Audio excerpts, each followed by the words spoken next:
when I was in those early stages of going through everything with my mental state, whether I was having really bad anxiety or if I was depressed, anything that I was feeling, that I would just usually run to food. I would hop on the live on the Facebook Yep. group and I would tell everybody. That way I was holding myself accountable and showing everybody else, like, hey, you're not alone. I'm also going through this too. Bingo. And I know food isn't the answer because all it's doing is making me bigger and honestly feeling like crap.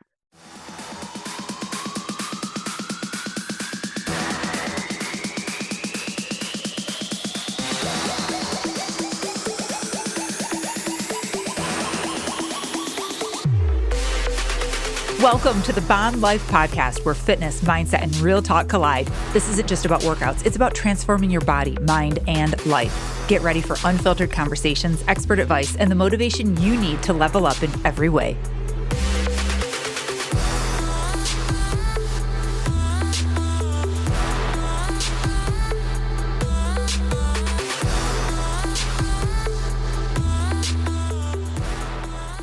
Hey everyone, welcome to the Bomb Life Podcast. I am Melissa Vogel, your host. Welcome to the show. If you are brand new, oh my God, welcome. You have landed on the most incredible episode ever. And if you're a returning guest, you're going to love this one too. So today's episode is with actually one of my clients, Stephanie Cruz. She's absolutely incredible. She's a mom of four. She's been married for 12 years. She was a businesswoman. She was in the Marine Corps. I mean, you name it, this woman was like in it. And she's also one of my clients. She is a member of the group Busy to Bomb. She has been there for a couple years. And then she's also one of my clients that was like, nope, you know what? I need more. And she is one of my one-on-one clients in my Fit Mind coaching program. And today we are diving all into her journey, what she did before, what that looked like, who she was before, what she's done to transform her body. If you guys look at the photo for this episode, like we'll post it on social media and stuff. We always have like a photo like on the website. We're going to put her before and after photos as like her headshot. So the guest always have like a headshot. We're going to put her before and after photos on the headshot. It's everyone, if I've put these on my social media before, everyone is like, that's not real. That's been photoshopped. That's fake. And I'm like, no, I get to see Stephanie in her underwear every 4 weeks and this is her body. She has just transformed. And I was like, you need to come on the show. We need to hear about your journey.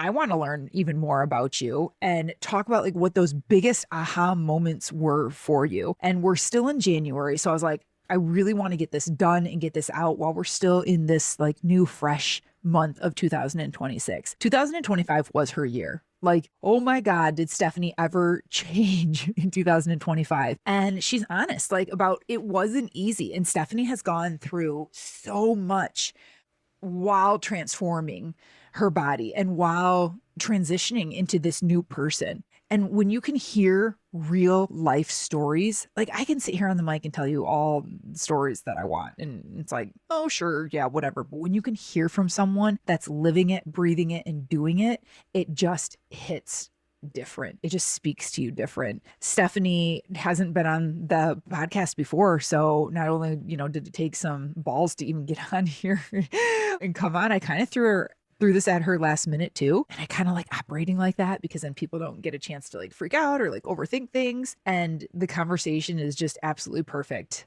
So I want you guys to listen to this with an open mind. If you have questions for me or for Stephanie, write into the show. It's melissavogel@gmail.com, or you can send me a DM on Instagram. Make sure you're following It's Melissa Vogel. I think this episode is going to speak to all of you, male and female. Stephanie's journey has just been phenomenal to watch. And that's the best part of my job. I get to watch these people transform while they're going through it. During the boring times, during the easy times, during the really, really hard times where I'm like, here, take my hand. I'm pulling you out. Let's go. Okay, now you got to take back over. And it's really cool. And I'm like, dude, you have such a good story. You have got to come on the show and share. So props to Stephanie. Thank you for coming on, Stephanie. As always, you guys rate and review this podcast. It's like you leaving me a huge tip in the tip jar, and leave a review too. 5 stars if you feel appropriate. And go to the show notes as well. If you want to book a call with myself, with Stephanie, we have links there where you can do that, have a conversation. Let's see what direction you need to move in, because Stephanie's journey started with a phone call. She heard me on another podcast, went to the show notes, booked a call with me, and her life has never been the same. And I want all of that for all of you. It can just start with one decision. So go to the show notes, always check out the links that we have there. Yeah, and enjoy the show, everyone.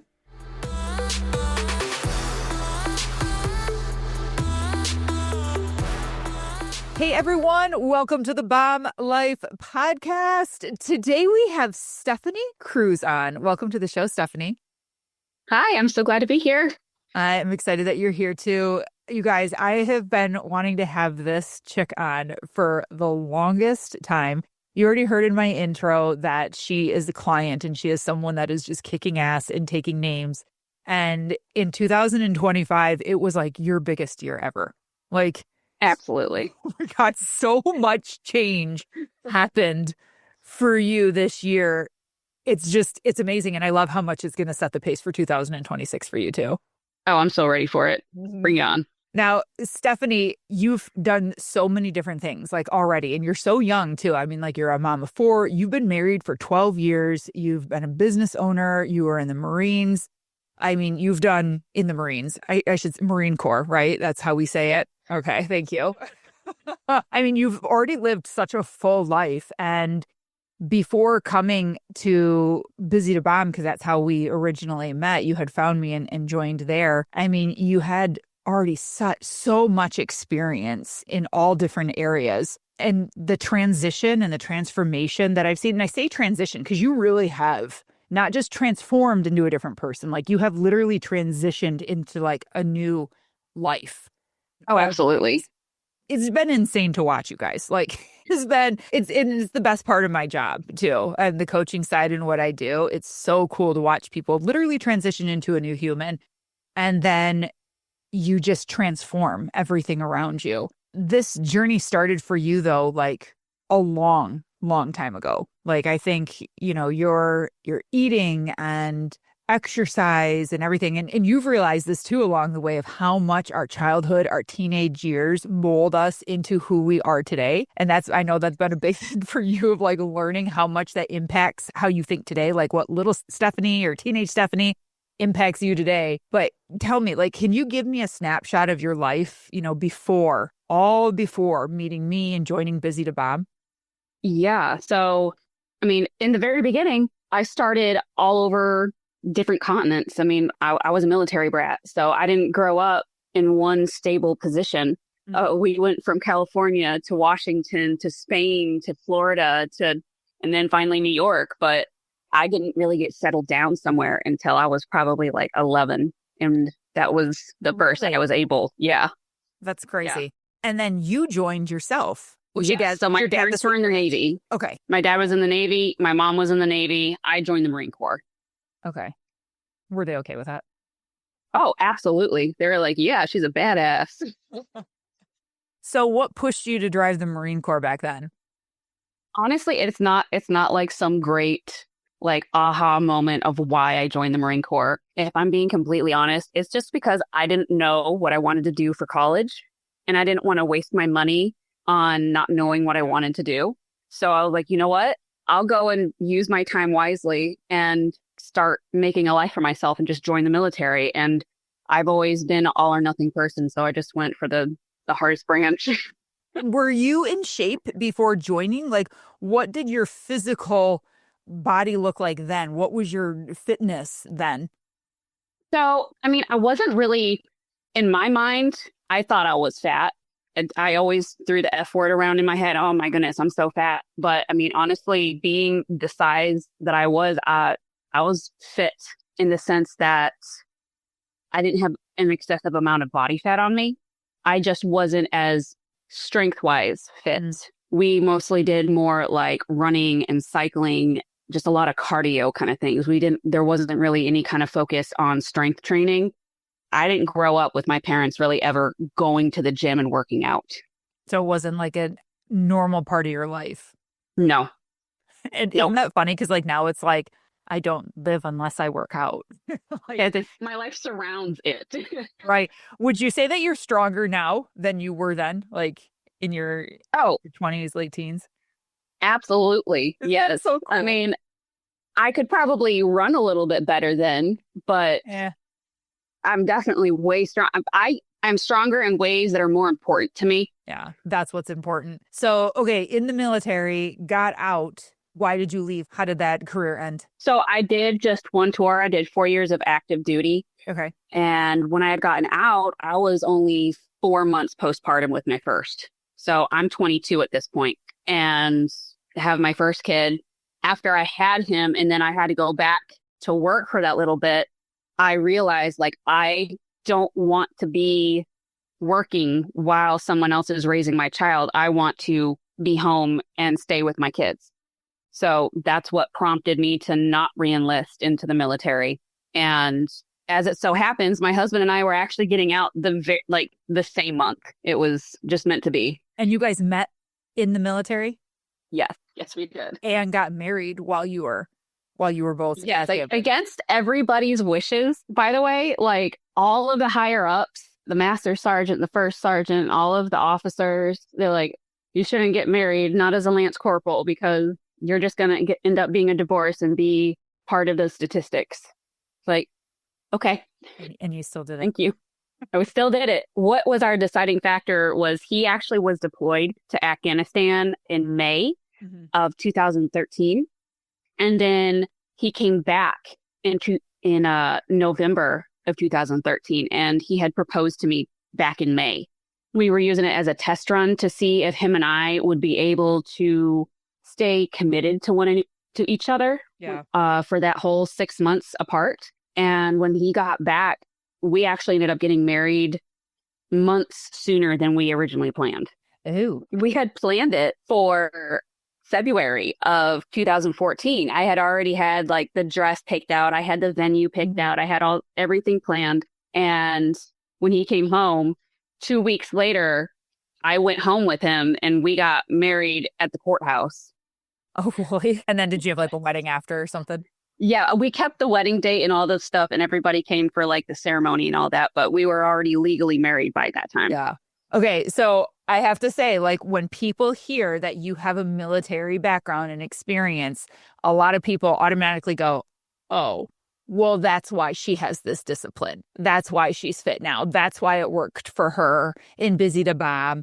And I'm serious. I'm just being honest with you. Like, people will hear that and they'll immediately, their brain will think, well, that's why, because it makes it easier for them to absorb the information and take the weight off of themselves and responsibility.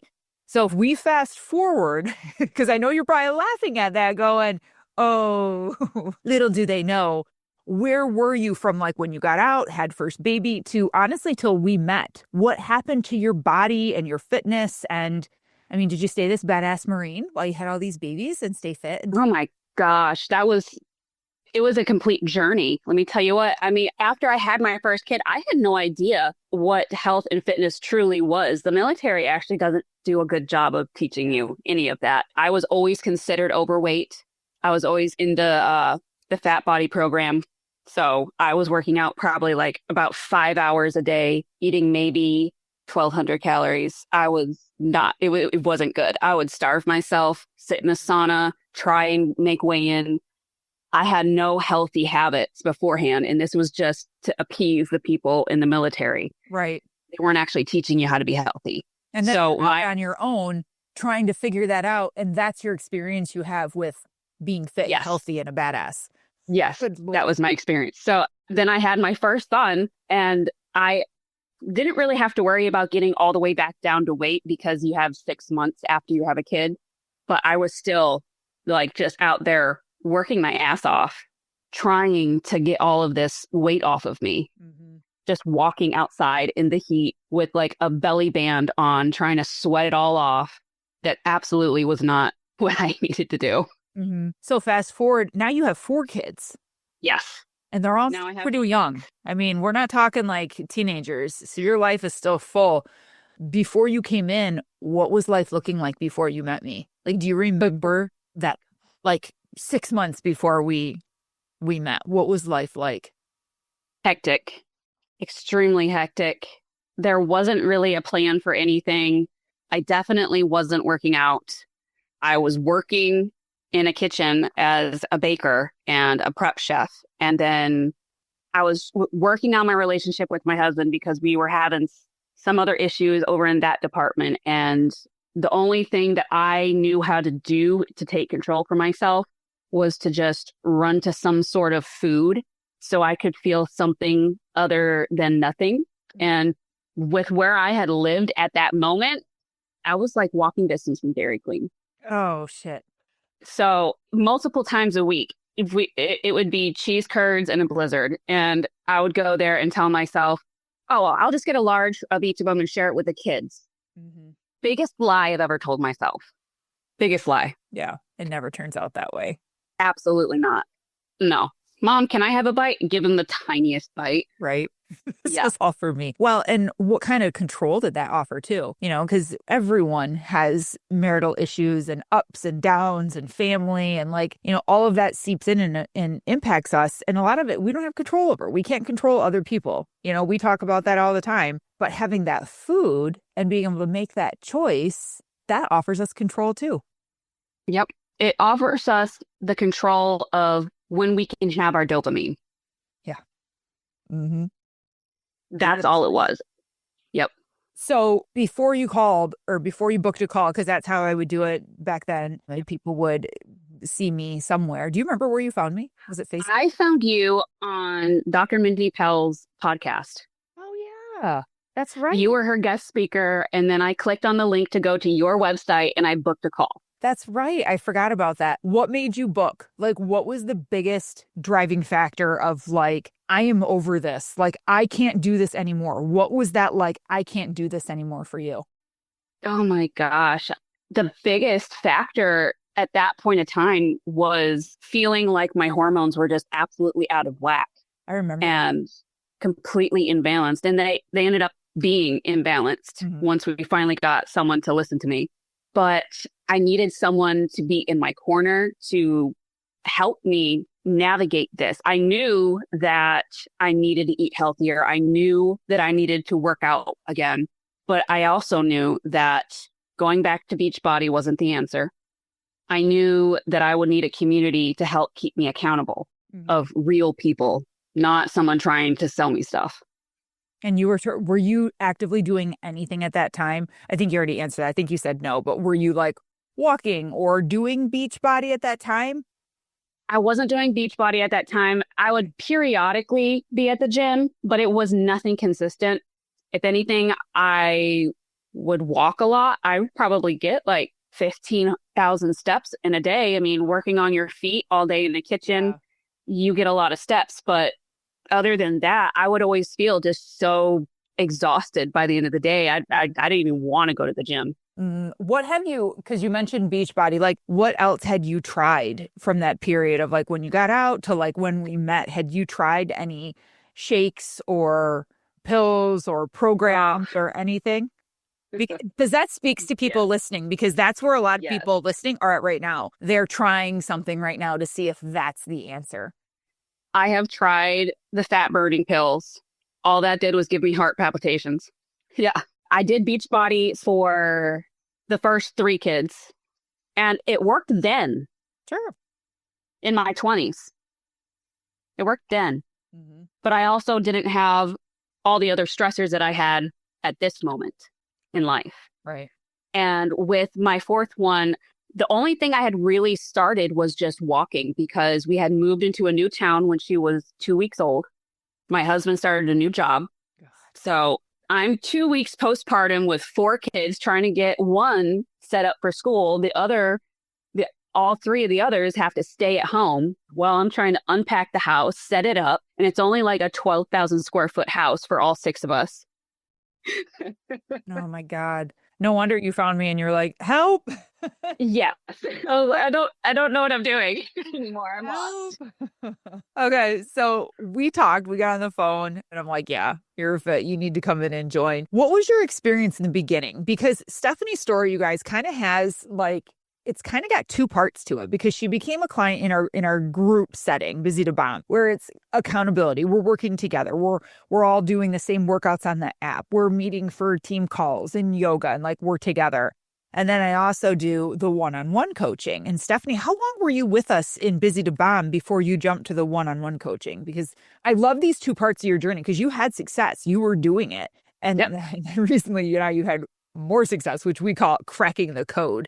Yeah, tell me about the first half for you and what you learned and what you experienced. So before I started one-on-one, I had been with Bomb Mom for 2 years. And that 2 years was absolutely necessary because it was laying down the foundations of learning again how basic we need for our workouts and just the simple form of a bicep curl or a squat. And then there was nutrition. I had to relearn everything about food because I had already learned from previous that someone giving me a menu and saying, okay, you need to eat this, this, and this, and that's it, and you're going to lose weight. Someone handing me the answer isn't actually it. Mm-hmm. I had to figure out what worked for me in my life and how my body works. So I remember when I had first joined, we were actually going into Fast Like a Girl, that book. And I had taken that just completely to heart and really dived into it and learned everything I absolutely could. It's a book all about fasting for women. Those of you that don't know, Yes. Fast Like a Girl. Oh my gosh. Book. Love that. Amazing. Book. Yeah. What drove me to it was because of the hormonal imbalance that I had. And I was looking more at it with the fasting for balancing out my hormones, and losing weight was just a plus at that point of time. Right. So, right. And you had lost during that first half. I mean, you were down, what, 10 pounds, 10 plus pounds during the beginning? Yeah. The first, we'll call this for phase one of my journey. I think the most I had lost was 15 at the peak of it. Yes. Yeah. You're right. I remember looking at that just the other day. And I'm so glad that you said that like the first half and being a part of Bomb Mom was so necessary of like laying that foundation, because so many people come into the group and they don't realize, they don't know what they don't know. They don't realize, like, they don't really know how to eat. They don't even really know what they like. So many people have been just told what to do in the past. They don't know how important strength training is. And they're just like, oh, sweet, we're going to do workouts. Give me the workouts and I'll just do the workouts and do what you tell me. And they don't realize like how important it is to like, oh no, you actually need to learn how to curl, and you actually need to learn how to squat, and you need to learn to do this over and over again. And so good that you did great last week, but you need to do that same success and do great again next week. And it's such a slow process. I've been doing so many episodes on like speed and why we stop and like instant gratification. And it really is such a slow process. I'm sure people are listening going, wait, what? Did they say that she lost like 15 pounds in 2 years? I can take a shot and lose that in 2 weeks. Yeah. It was a journey though. Like there was a lot happening in that 2 years. Oh my God. And as much bad that had happened, I still wouldn't trade it because of the knowledge that I gained from what I learned. Right? Yeah, that set you up for success right now and what you're having right now. Absolutely. I go live in the group, and then I always, suggest like you guys can go live too. That's why we keep it on Facebook. We run our group off Facebook because we can go live and we can post videos. We can keep it private. Like, I've been tempted to take it off and move to another platform. And I'm like, man, this just really does offer everything we can. And there are so many lives, Stephanie, that I can remember that you did on your front porch, just talking through shit with your kids or your parents or things that were going on in your marriage, and like stopping, and those lives that you would do and come on and you'd be brutally honest. I was like, oh my God, this girl she's on her way. She has so much potential. This is just the beginning, because it showed me that you were stopping, pausing, thinking, being honest, putting it out there, not dealing with this shit on your own, and trusting me, trusting the group to tell your story. And that was like really big aha moments for me, and seeing something in you that I was like, she's got it. She can go way further than where she's at right now. Yep. I honestly like using that feature on Facebook with the group because it was private. When I was in those early stages of going through everything with my mental state, whether I was having really bad anxiety or if I was depressed, anything that I was feeling, that I would just usually run to food. I would hop on the live on the Facebook group and I would tell everybody. That way I was holding myself accountable and showing everybody else like, hey, you're not alone. I'm also going through this too. Bingo. And I know food isn't the answer because all it's doing is making me bigger and honestly feeling like crap. Mm-hmm. Yeah. I want to fast forward a little bit because it's all intertwined. But Steph, how long have you been one-on-one coaching now? Let's see, it's February. So 8 months, 7-8 months. Yeah, I was going to, that was my guess, was 7. So now Stephanie took steps almost a year ago, but so a little over half of a year. We've been doing this, and I do a Fit Mind coaching program, and that's one-on-one where we're like, every day we're like this. And we talk once a week too on the phone, but the communication really happens like daily and staying on top of workouts, adding workouts, customizing workouts, like adding in things. And to date, you guys, can we say your weight? Can we say how much you've lost and dropped? Oh, absolutely. Okay. So Stephanie went from 177 to current day 146. It's like, holy shit. And she's down from the beginning, almost 10% body fat. Yep. That is insane. Yep. And I know people are probably wondering because you had success in the beginning, the first half, and then you were like, I want more. What was that moment where you were like, I need to do one-on-one coaching? I think I can go further than this. So actually that moment happened right after I had completed a really big moment on cycling. I had just done my second century and I weighed in at like between 165 and 170 after training to ride my bike for 100 miles in a single day, and I had completed it. I did it. I felt like a badass for doing it, but it just put the weight back on me. It didn't actually take it off. Why do you think that is? Because I'm sure people are listening going, wait, what? You're burning so many calories and you're being active. I spin. Hold on. What'd she say? I could sit there and burn 1,000 calories for a morning ride, but that also meant I had to eat 1,000 calories because those kind of rides, you can't go out thinking, I'll go and get like this kind of deficit. That is exactly how you actually get yourself hurt. Your body's going to start burning muscle and you can get really sick like that. So you can't actually be in a deficit when you do something extreme like that. Yeah. Yep. And what was so I like kind of interrupted you because I like had to ask about that. Like, what was that moment though for you? Back to my original question of like, I think I want to do one-on-one coaching. Like, was there something off that you realized? Were you like, I feel like I'm plateauing. I need to be pushed more. Like, what was like that switch that went off and was like, nope, fuck it. I'm doing this. This is what I need to do next. I could tell that there was a mental block and food was still connected to it. I actually was using my training for my century as an excuse to go back and eat my food. I love that you just said that. I'm so fucking honest. You eat so many carbs. Yep. So like a ridiculous amount, like 500-600 grams of carbs in a day. You got to eat that every day a week before the actual ride. So you're just sitting there stuffing your face. And for some people, that's just what makes them happy. Is sick to me as that sounds. Like, I can't believe that's what made me happy. Hey, Bomb Life fam, I have a question for you. Are you the kind of person who crushes it at work, shows up for your family, checks off every to-do list, but when it comes to your fitness, your energy, and your confidence, it feels like something's missing? You might be doing the workouts, listening to all the right podcasts. I mean, you are listening to this one. But deep down, you know you're just kind of going through the motions and you're done playing small in this area of life. That's exactly why I created Fit Mind Coaching, my private one-on-one program for high-achieving women and men who are ready to level up. This isn't just another fitness plan. This is about building the body and the mindset to match the life you're working so damn hard for. Because success in business means nothing if you're hiding in hoodies, avoiding mirrors, or dragging through your your day with zero energy, or showing up on Zoom meetings feeling good from the chest up, but praying no one ever sees what's going on below the screen. We're talking about fat loss, muscle building, and real confidence that bleeds into every area of your life, your boardroom, your bedroom, and your parenting. You want it all?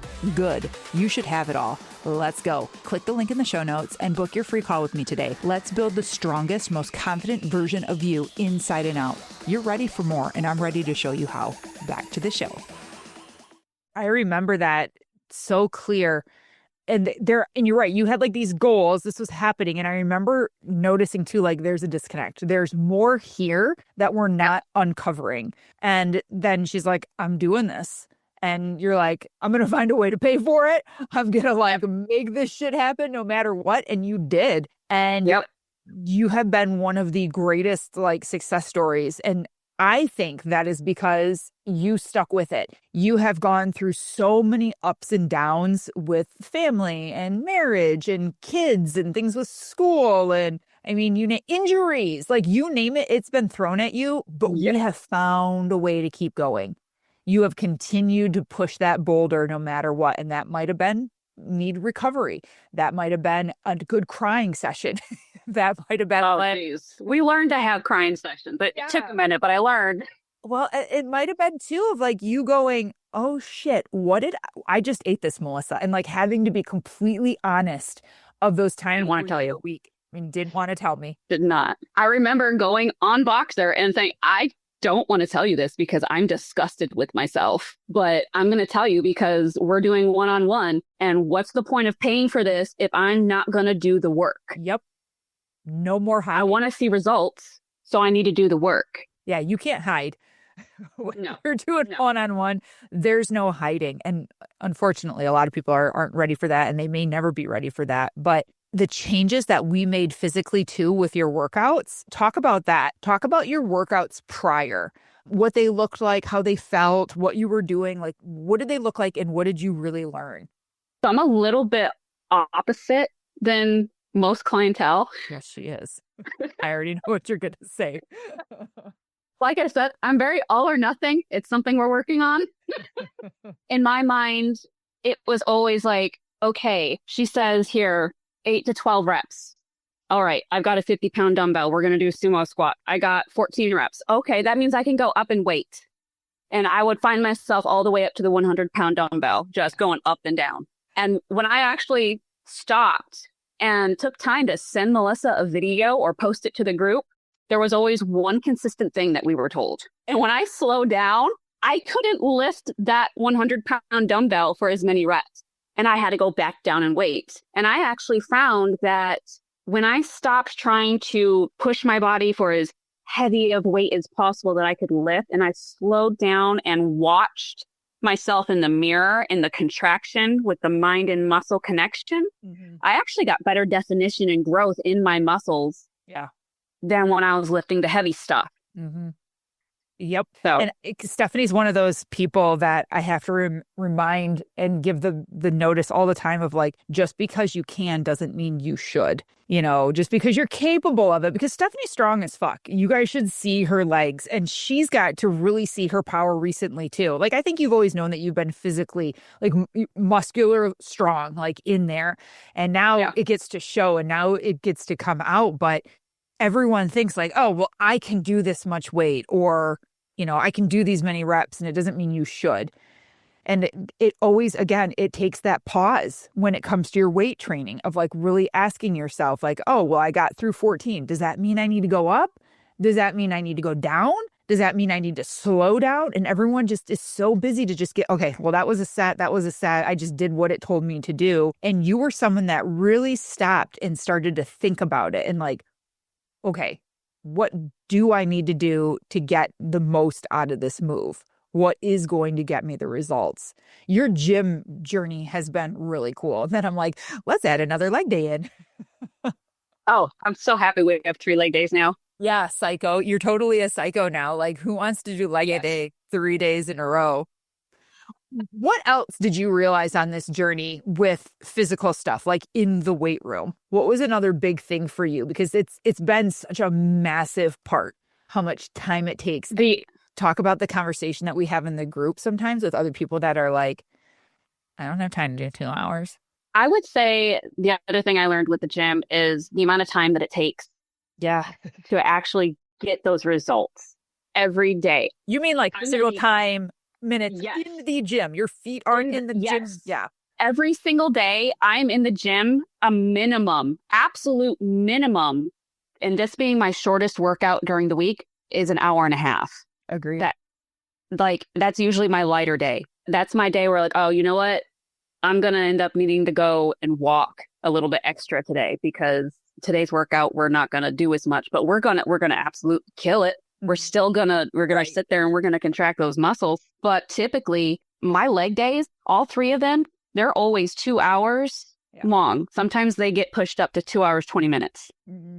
And I'm completely fine with that. My life goes around my workouts. I plan everything around it. Yeah. Same. I'm just creating you to be a little minion of me.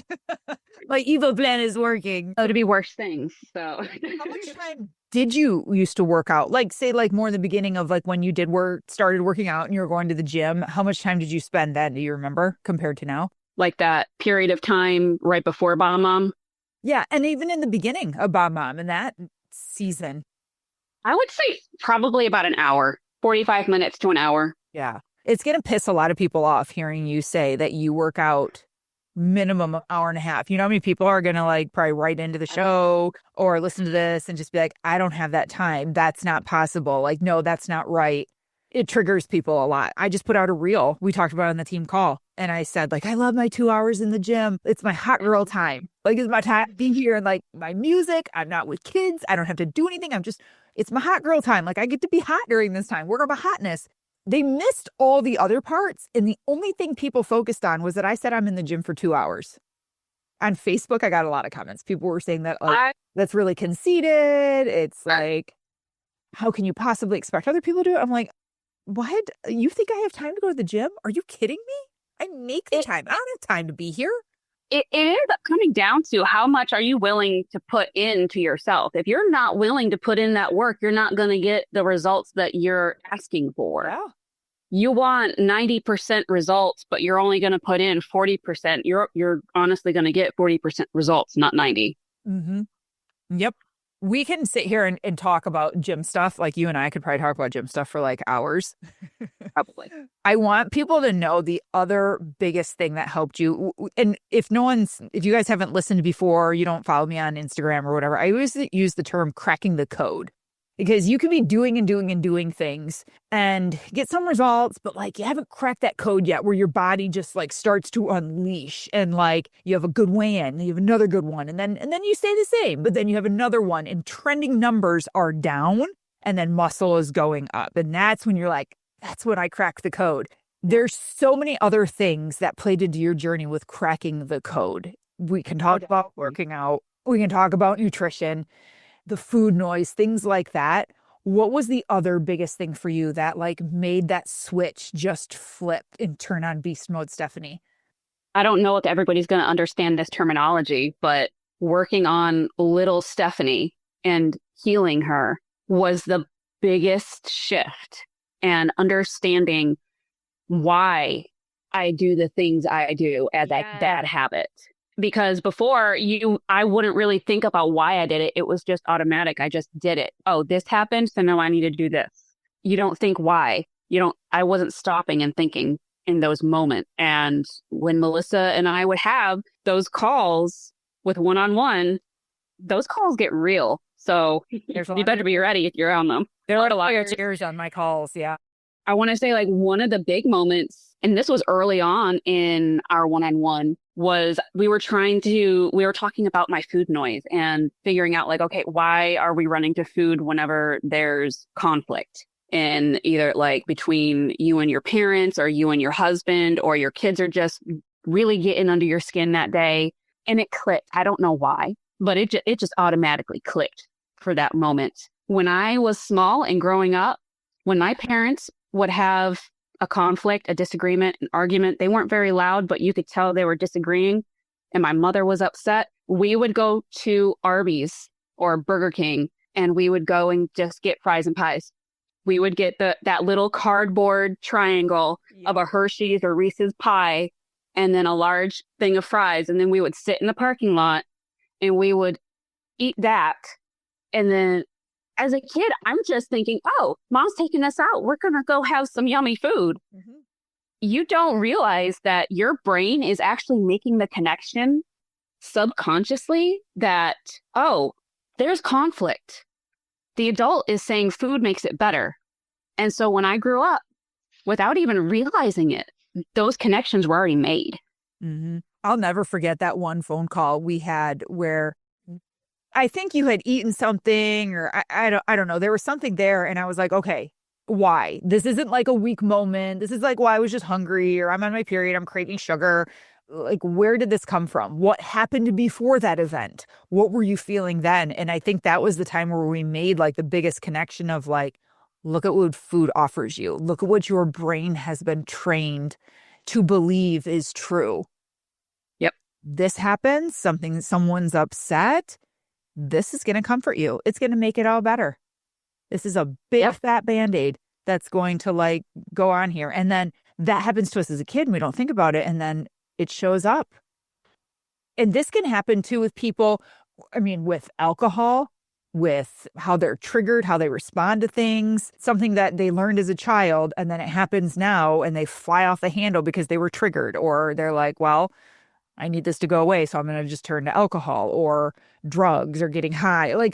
I see so many different things that people become just so used to that they use to cope. And food, especially for women, is a big one. Food. Yes, food. I will say one of the other things that really changed whenever we had really dialed in on the food noise and overeating was I wasn't beating myself up mentally, internally, and not trying to convince myself that I needed to go and do this extra cardio to burn off those extra calories and do all this extra because I did this to make up for everything. Yeah. Because that just beats you up even more.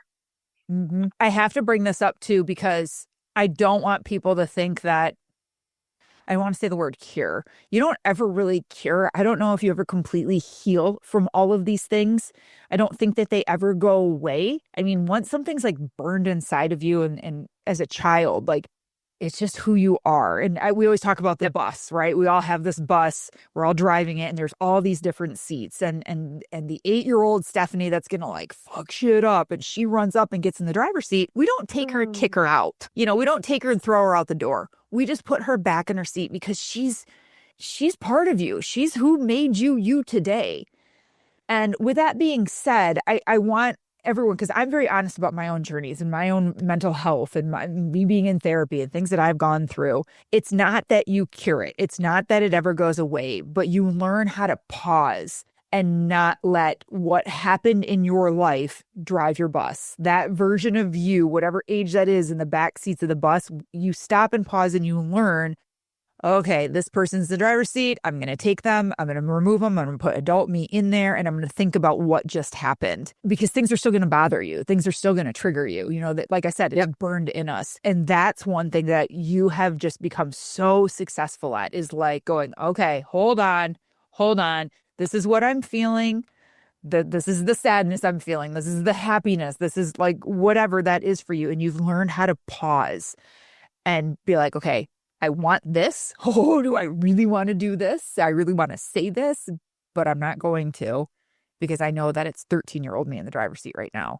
Oh, absolutely. 13-year-old Stephanie was so petty. I mean, I still to this day get all of those thoughts pop up in my mind when someone says anything to me and I want to be petty about it. It pops up in my mind and I'm like, nope, that's 13-year-old Stephanie. Adult Stephanie is going to handle it like this. Mature. Absolutely. What do you find right now is one of the biggest things that you're like still working on, or not still working on, but like a new thing has, like, what's the most recent thing for you that you're like, this is what I'm tackling right now? Because this shifts. And I want people to see that, like, you work through one thing, then there's a new thing. And that's life. It doesn't just all end. The most recent thing, and it's actually really, really big for me, is identifying that so many of those things from when I was small, and that's what was driving my bus, and that's how I was living, was actually just me learning to survive in life. And now I'm learning how to thrive in life, where adult Stephanie is in the driver's seat more often than little Stephanie. And identifying what that survival versus thriving looks like. Yeah. And then making it more consistent, making plans ahead of time, making a meal plan, going ahead and making sure the kids are all set up for this at school and not leaving everything last minute. Having more open communication with my husband, because this is a touchy subject. Guess what? He's not my father who I have the issues with. Right. So we don't want to take those issues and put it on the husband. Right. He's a completely different person. Oh, I'm just so proud of you. But it's true. And that's one of the biggest things of helping move from surviving to thriving is having a plan. Because when you're just surviving, you just go by the seam of your pants and you're just like, okay, well, this is what I'm just going to do. Well, I didn't make time or I didn't plan this out. So now I'm just going to rush this workout or I'm just going to go through this drive through. We're just going to do that. And yeah, you have a lot of things mapped out. I wake up every morning, you guys, and I start texting and I'm like, hey, what's the game plan today? When are you going? And a lot of the time it's like boring. It's like, oh, there's Melissa. She wants to know when I'm going to the gym. And little do they realize that I am every day forcing their brain to think about what they are doing that day and next, and it takes a long time. I don't want to say years, but it kind of takes years to get that into their head and make it stick. And then once that habit is stuck, like, okay, yeah, this is when I'm going to the gym. I planned that last night. This is what my day is going to look like, or I planned it this morning. Then the next step is like the execution. Okay, so how now do we make that plan turn out incredible? How do we stick to the plan, make it turn out incredible? And then it turns into like, how do we keep this plan going now that life is changing? Because while you're making habits, while you're making this stick and executing them, life is taking place. Kids are getting older. Sports are changing. Relationships are changing, and it's so great to have blinders on and just be like, no, work out, be strong, be fit. But, realize like, oh shit, life is changing too. And what's working this year might not work next year. Exactly.